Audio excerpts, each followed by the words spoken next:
ರೋಣ ಪಟ್ಟಣದ ಶ್ರೀ ಶಿವಾನಂದ ಮಠದಲ್ಲಿ ಪರಮ ಪೂಜ್ಯ ಶ್ರೀ ತಪಸ್ವಿ ಬಸವರಾಜೇಂದ್ರ ಪುಣ್ಯಾರಾಧನೆ ಹಾಗೂ ಮಹಾರಥೋತ್ಸವ ನೆರವೇರಿಸಿದರು.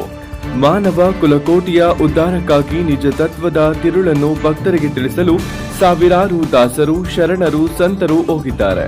ಅಂತವರಲ್ಲಿ ಶಾಂತ ತಪಸ್ವಿ ರೋಣದ ಪಂಡಿತ ಬಸವರಾಜೇಂದ್ರರು ಪ್ರಮುಖರು.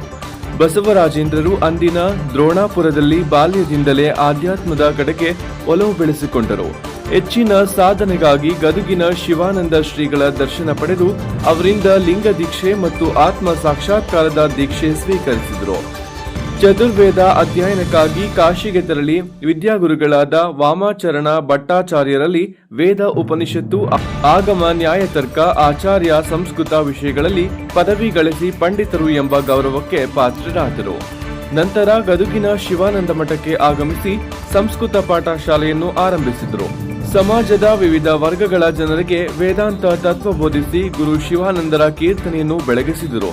1941ರಲ್ಲಿ ರೋಣಕ್ಕೆ ಆಗಮಿಸಿದ ಶಿವಾನಂದ ಮಠವನ್ನು ಸ್ಥಾಪಿಸಿ ಮಠವನ್ನು ತತ್ವಜ್ಞಾನದ ಕೇಂದ್ರವನ್ನಾಗಿ ರೂಪಿಸಿದರು.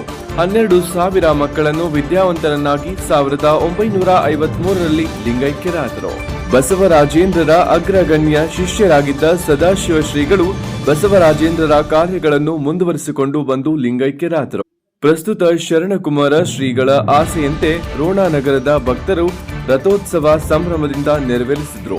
ವರದಿ ರುದ್ರಪ್ಪ ಹೆಬ್ಬಳ್ಳಿ, ರೋಣ, NKS TV4.